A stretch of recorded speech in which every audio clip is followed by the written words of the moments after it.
TNPSC important question நம்ம சேனலில் daily முக்கியமான கொஸ்டின் போடுறோம். ஃபஸ்ட்டு கொஸ்டின், உச்சநீதிமன்றத்தின் மூலம் குடிமக்களுக்கு அரசியலமைப்பு சட்ட பரிகாரம் பெறுவதற்கு எது வழிவகை செய்கிறது? உறுப்பு 32. உயர்நீதிமன்றத்துக்கு பயன்படும் உறுப்பு எதுனா 226. 225 எந்த உறுப்புக்கு பயன்படும்னா சமய விவரங்களை எடுத்து சொல்கிறதுக்கு. 360 சட்டப்பிரிவு எதுக்கு வரும்னா நீதி நெருக்கடிக்கு.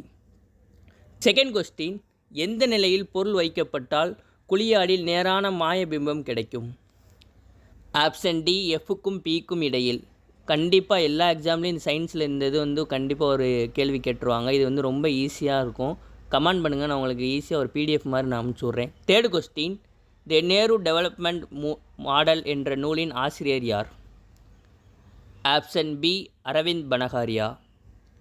ஃபோர்த்து கொஸ்டின், மழைநீர் சேமிப்பதற்காக பெரிய நீர்ப்பாசன குளங்களையும் நீர்த்தேக்கங்களையும் உருவாக்கியவர் யார்? ஆப்ஷன் ஏ, கிருஷ்ணர் தேவராயர். ஃபிஃப்த்து கொஸ்டின், இந்தியாவில் மக்கள் தொகை கணக்கெடுப்பு முறை அறிமுகப்படுத்தியவர் யார்?